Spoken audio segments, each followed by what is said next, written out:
Bonjour à tous. Petite histoire intitulée « Les héritiers du silence ». Chapitre 1 – Les racines de l'obéissance. Dans une maison où les volets restaient souvent fermés, la parole des parents résonnait comme une loi. Dès l'enfance, les enfants apprirent que sourire ou pleurer dépendait d'un simple regard paternel ou maternel. On ne leur demandait pas ce qu'ils voulaient être, mais ce qu'ils devaient accomplir pour rendre la famille honorable. Les repas n'étaient pas des moments de partage mais des cérémonies de contrôle, on jugeait les notes, les gestes, les attitudes. L'amour semblait toujours conditionné. Obéir signifiait exister. Chaque erreur devenait une honte. Si un enfant hésitait, il était corrigé, parfois humilié devant les autres. On répétait que c'était pour leur bien, que la vie n'épargnait pas les faibles.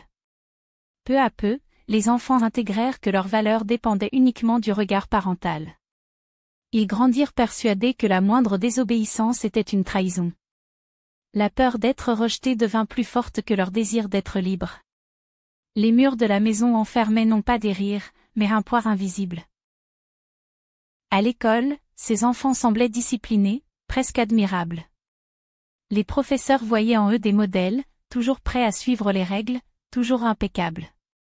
Mais derrière cette façade, il y avait une inquiétude constante. Que dira papa? Que dira maman? Les compliments extérieurs n'avaient aucun goût. Seule comptait la fierté des parents, pourtant si difficile à obtenir.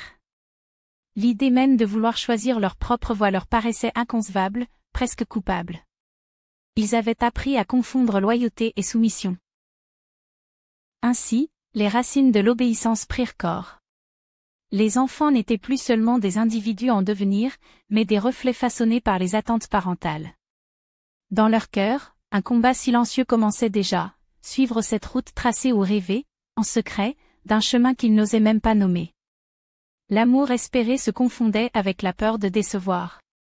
Personne, pas même eux, n'imaginait encore le prix qu'ils paieraient un jour pour avoir confondu obéissance et reconnaissance.